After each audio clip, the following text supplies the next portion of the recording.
So in the past, you basically rode on your platform's coattails. So if you were sending through HubSpot, you were using HubSpot's reputation. But these days, that is not okay. You have to build your own domain's reputation. And that makes it easier for Yahoo, for Google to separate who's the bad guy, who's the good guy. For good senders, this is a good thing. For bad senders, it's a little uncomfortable. Welcome to another episode of From Startup to Wunderbrand with Nicholas Kuhner. Well, hello everyone. Today we have MV Braverman. Now, MV is the founder of Inbox Welcome, which is on a mission to make email marketing work for solopreneurs and small businesses, not against them. MV specializes in email deliverability. That's a long word. And sender reputation, basically. The stuff that makes sure your emails actually reach the right inboxes. Her approach, she meets clients at their level with a no-fluff, authentic style that's all about tech made simple. If your email list is sleeping on its potential, MV is here to wake it up and make it work for you. So MV, welcome. Thanks for having me. It was a very long and rambling introduction. I'm very sorry. What we're going to be talking about today, and I like this theme here, is unlocking your inbox, the essential steps to getting your emails seen and not sent to spam. And I can talk about that, and we're going to discuss this during this call, because I've had that issue where I use HubSpot and I've used a couple of other platforms, and my clients that I'm working with on a daily basis say, oh, your email, I found your email in my junk box, and vice versa. And not being a technical person, who knows why it goes in there? And that's why folks like yourself and Inbox Welcome come into the picture.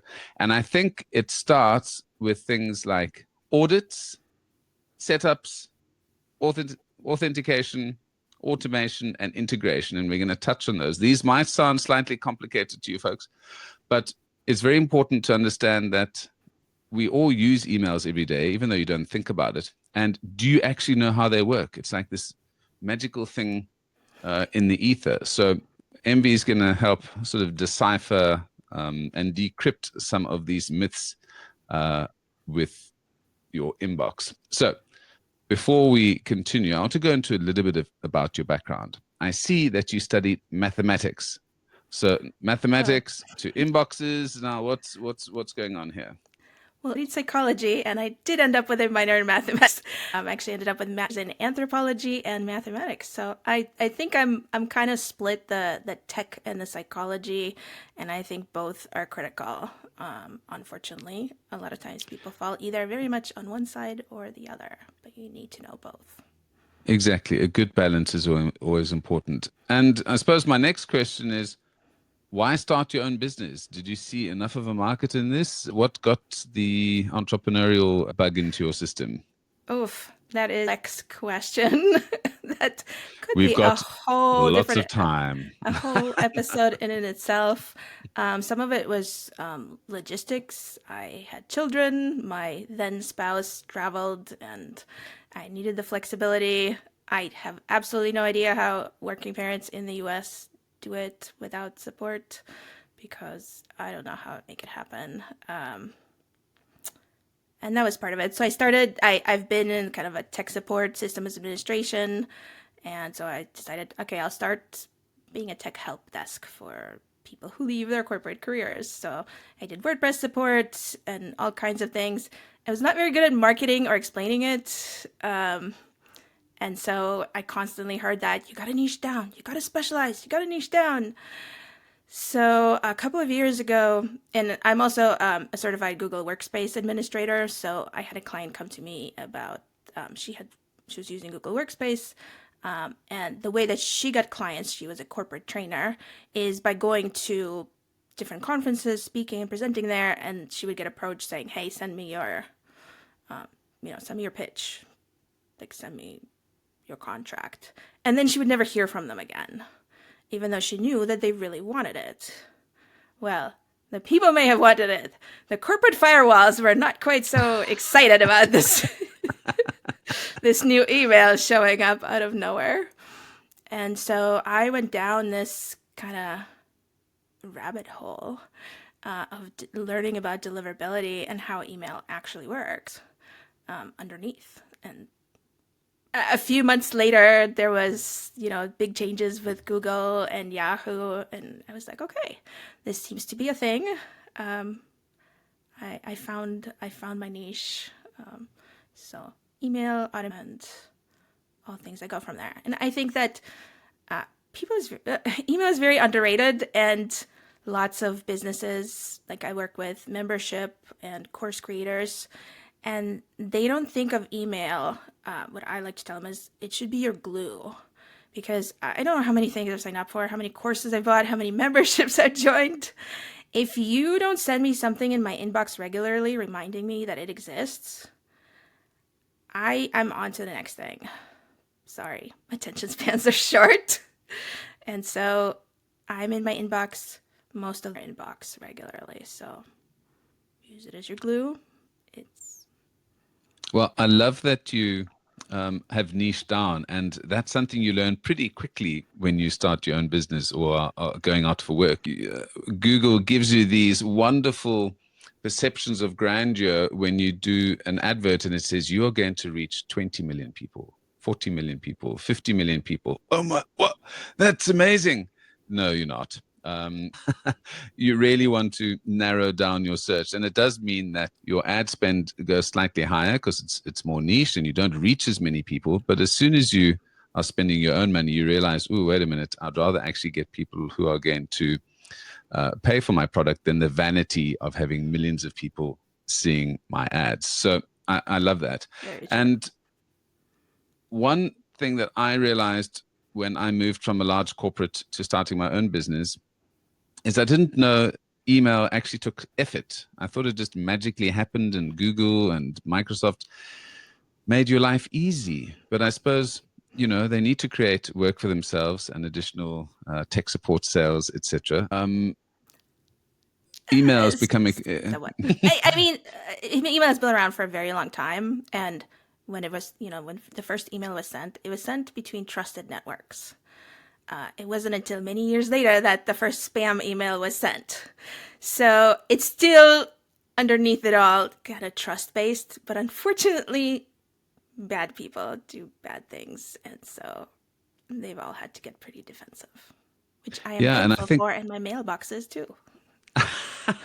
Well, you mentioned that there in terms of that trust network, and as you rightly said, previously you knew the people who were sending you mails because you'd given it to them. But now that our contact details are on LinkedIn, on Facebook, on whichever Russian website you don't know exists yet, and being stored by every competition, every SMS, any time you've put in your email address somewhere, that's been logged and put into a nice database somewhere. So somebody has got your email, and it is not always by good actors using it, which is why you're often go into the junk box, because it gets allocated incorrectly, right? Hopefully incorrectly. So let's talk about what you do and why what you do is useful. So imagine I'm a business, I'm selling courses, and I have a mailing list of 100 people that have signed up to my email list. I send them a mail, and 20 of them bounce back saying blocked as spam, but the rest go through perfectly fine. Why? Well, one thing to know is you don't usually know when something's going into spam. If you get a bounce, that's usually it doesn't exist. So the mailbox has closed down. If it's B2B, the person has moved on to another role. So that's why I get paid the big bucks, the medium bucks, really. But it's, when we started, you were like, deliverability, that's a tough word. It is a tough word. And people get confused between delivery and deliverability. So what you see in your MailChimp or another dashboard, when they say, 99% deliverability, it's actually 99% delivery. So the server accepted the email. The mailbox exists. It didn't say, take it back. But you have absolutely no idea where it ended up after that. What? This is the first time I've ever heard this. I thought if it said, not delivered or whatever, it was like they've said, no, thanks. No.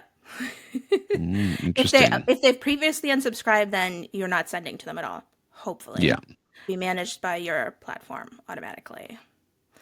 But if it bounces, and a lot of times people don't notice this, we have the soft bounce and the hard bounce. Soft bounce is like maybe someday try again. Hard bounce is knock it off and don't do it again. So you made an interesting point there, which I don't think lots of people know about because I didn't really think about it, is that an email can be delivered, but where is it going? Is it going into the inbox or into that spam folder?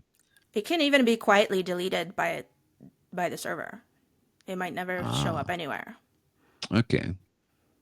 So how do you help clients with that? Does this go into your inbox impact audit? Yes. So that is usually, one signal is open rates plummet. And we Ah, can have a whole long conversations about open rates are not really reliable these days. What is reliable is their trajectory. So if your open rates are staying steady or going up a little bit, you're in great shape.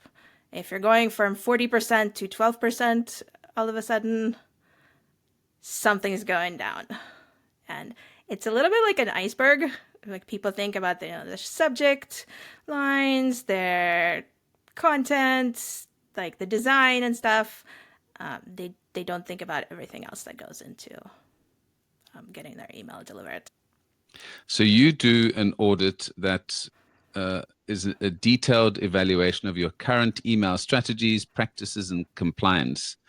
Maybe talk to me. Let's start with compliance, then practices, then strategies. 'Cause I think that might be a better way of doing it because I think a lot of people know how to, do drip emails or create a decent email. So we're not going to talk about headlines and the body text and things like that. Let's talk about compliance and practices, perhaps. So when I do an audit, I look at broadly the tech, the content, and the relationship. So the tech is kind of what Google and Yahoo talk to us about, like authenticate your emails. So in the past, you basically rode on your platform's coattails. So if you were sending through HubSpot, you were using HubSpot's reputation. But these days, that is not okay. You have to build your own domain's reputation. And that makes it easier for Yahoo, for Google to separate who's the bad guy, who's the good guy. For good senders, this is a good thing. For bad senders, it's a little uncomfortable. So tech is authentication. Are you on any block lists? There's a whole bunch of things that can go into it that are not necessarily visible. The content is what is it that you're actually sending, but that's both the design and what you're sending as well. So if you hear the word spam words from your expert, please run in an opposite direction. That is not a thing anymore, but I still see it a lot. That's like 20 years ago. Spam filters were relied on spam words. So it's okay to send the word free in your subject line, even if it's all caps, as long as other things work. But with the content, I look, is it mobile friendly? And these days, I actually see it more becoming desktop not friendly because things look good on my mobile and kind of bad on my desktop. So it needs to be both. Is it dark mode friendly? Because these days a huge number of opens happen in dark mode. Some people, we don't have like strong numbers, but about a third of people are dark mode all the time, especially younger people. Others like me switch, depending on time of day. And others are like, I'm light mode forever. I will never be in dark mode. But you get surprises when you look at your email in dark mode. I guarantee it. So evaluating these things is important. And then the third pillar is the relationship. So did the person opt in to hear from you? Did you, ideally you sent them a welcome email. They know what they're getting. Do you send them like 2 years later? Because I have had, for some reason, like a few months ago, I started getting emails from people who haven't emailed me since 2021. I have absolutely no idea why that is, but don't do that. At the very least, reintroduce yourself. Don't just start selling me on something. Mm-hmm. So it is the relationship you build with the subscriber, as well as there's some other underlying things. So, for example, if you're sending links, it's actually important what the reputation is of where they're sending them to. So if you're sending them to a bad site, that's going to affect whether your email gets delivered. So a whole bunch of things and a whole bunch of data points go into to the decision of where your email ends up. It's not the same, like not every Gmail recipient is going to get it in the same place. It's both the relationship you have one-on-one with that recipient, as well as Google sees how all of your Gmail recipients interact with email, right? So it's both. I know it's a long answer, but there's a lot that goes into it, and no one's going to give you a magical answer. There is a lot of testing and optimization. Yeah, so a lot of testing, and I mean, if I go into my Gmail here, it's got it's well, I think in the normal Gmail, it's got a promotions little label or inbox, and a lot of things you never see because they go straight into the promotions folder and not into your regular inbox. And I think that is also something that people need to probably be aware of. It's a little bit of a bugaboo, honestly. So first, promotions is still the inbox. Like, it is not spam. It is not the end of the world. Yeah, okay. People going, like, when I read my email, I'm here to delete the stuff. When I go into my promotions, I'm going there with an intention of buying something. Second, most don't do any. It's all in one stream. About half in the US, about half of people use Apple Mail client to read their Gmail emails. Until recently, that did not do any of those tabs either. So in some ways, it's a little bit of an excuse to say, oh, it's just going to promotions folders. That must be the problem. Okay. Now, you mentioned Gmail, you mentioned Apple Mail being your Gmail is Gmail on, like, it's about 50% or more of an average B2C list is Gmail. But it's read on different clients. Personally, I'm a big fan of the Gmail clients myself, but I know that a lot of people like their Apple Mail. and I suppose there's the Microsoft as well, Microsoft Office and Outlook, which a lot of folks use. Do those three businesses share spam lists or bad actors between them, or do they have their own lists? Gmail is its own little fort, like a black box. So for example, if you look at dashboard on MailChimp, whatever you're using, it might show if a Gmail user complaint is going into Google Postmaster tools. The only way you'll know your reputation with Google is by going into Google Postmaster. They do not report anything to your ESP. They keep it very much on the down low. And I heard something from another email expert that sometimes your mail will go into the Gmail spam box, and they'll do a sweep of emails coming through. And based on your action on your spam folder as well, that impacts on sort of what goes into your mail. So I often have to go into my junk box and junk emails that shouldn't be in there. And then theoretically, Google learns from that and then won't put them back in, or those types of emails. But it doesn't catch all the spam. It just sort of thinks, oh, this looks potentially spammy. Let me send it into quarantine. Yes, it for sure has gotten a lot more sensitive. But having someone drag you out of spam is one of the strongest positive signals that you can send. So if your email ended up in my, I signed up for your list and ended up in spam and I pulled it out, that's a huge positive signal. So if you can get people to look in their spam, which is a huge number of people say they never do, sad to say, then it's actually a good thing, a really good thing if they pull it out. I get a huge amount of emails going into my spam box, more and more on a regular basis. It's quite ridiculous. What is an authentication check and why do people need it? in terms of emails. Why do I need an authentication check? So when you send an email, you have to prove you are who you say you are, ideally. And you do this by having different digital signatures or different ways of verifying. Like if I say I'm sending from inboxwelcome.com, then I have different records that say, okay, the analogy that I use for authentication is imagine you're in line at a nightclub. Like you're trying to send an email, right? It's like being in line at a nightclub. So you get to the bouncer, which is, Google, Microsoft, whatever.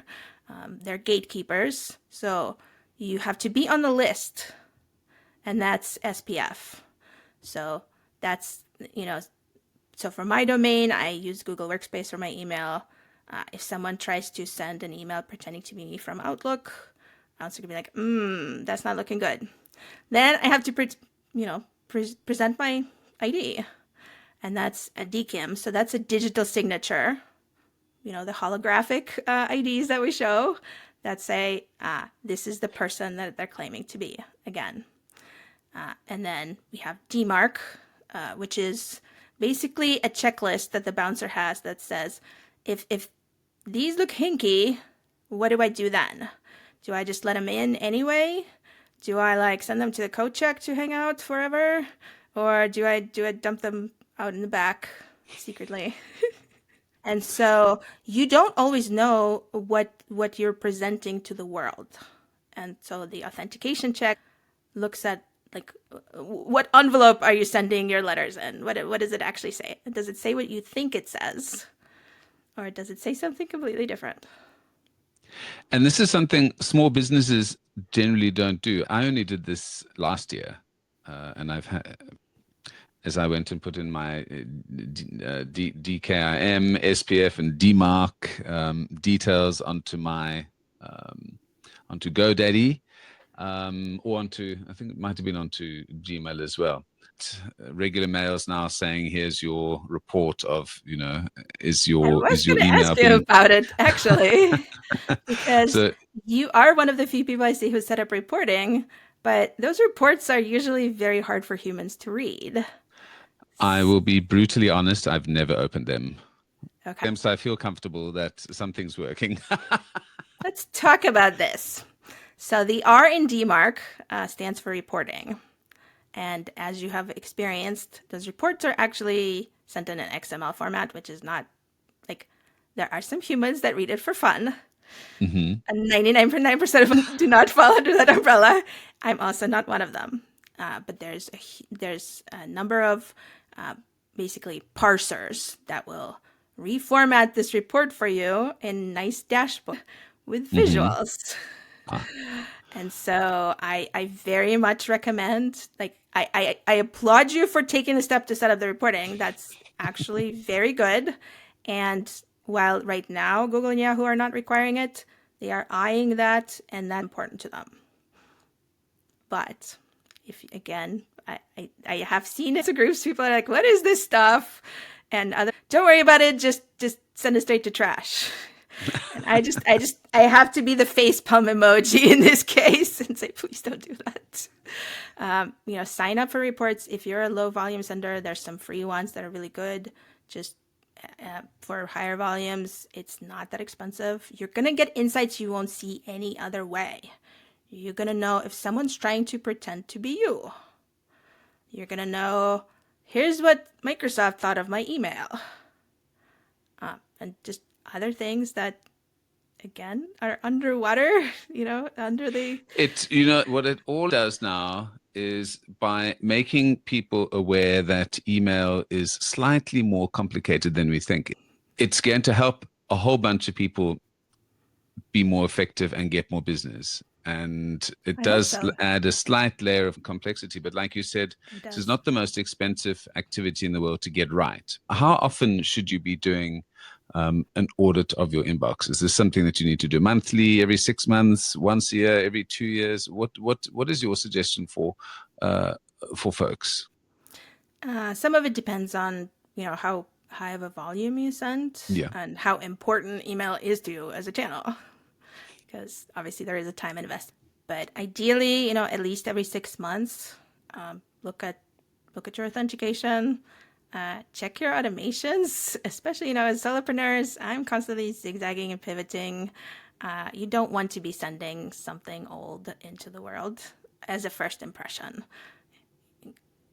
Because I might have automation months or years ago, but it's still the first thing that new people see. And so, just one tip that I give pretty much everyone is just go and sign up for your email list with a fresh email address, and just see what is it like for a new subscriber. Chances are you're going to be surprised in some way.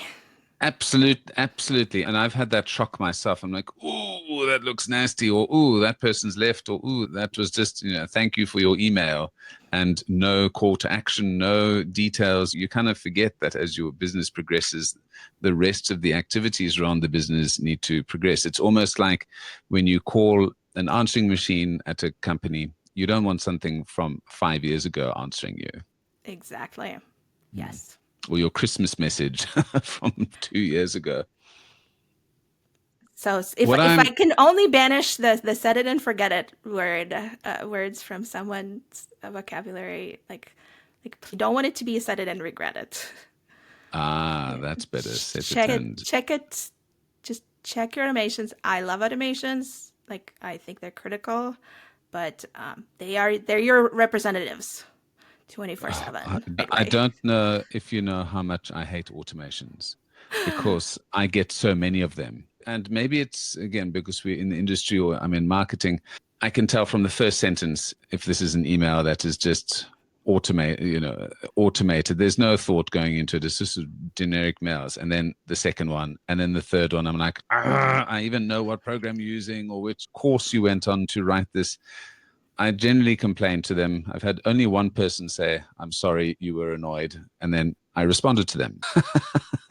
So the automations need to be done right. And that's an area that is neglected sometimes or needs much more attention put into it, because that first touch, second touch, so important. Yeah. And you want it to feel authentic. So, yeah. Otherwise, you're just speeding up bad behavior. Exactly. And really speeding them up, sending you to the junk folder. Now, MV, where can I send folks who've been listening to this and going, oh my goodness, that's exactly what's happening to me. I didn't even know I needed a DKIM, an SPF, or a DMARC. So where am I going to send them? My website is at inboxwelcome.com, and I am very active on LinkedIn. Please connect with me. I'd love to hear from you. And I like to talk with actual humans. So, schedule a conversation, whether you want to work with me or not. And I see you've got a Gumroad account as well. So we'll put that link in as well so that people can go and see the 2 courses that you've got there as well, which are very exciting.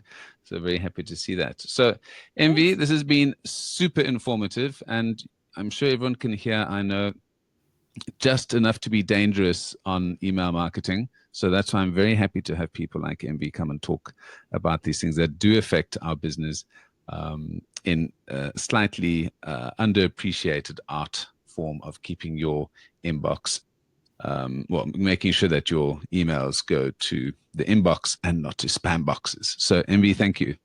Thank you so much for having me. I really do appreciate your comments. So why not go and watch this live on YouTube, or go to my website, kuhne.no. That's KUHNE.no for more information.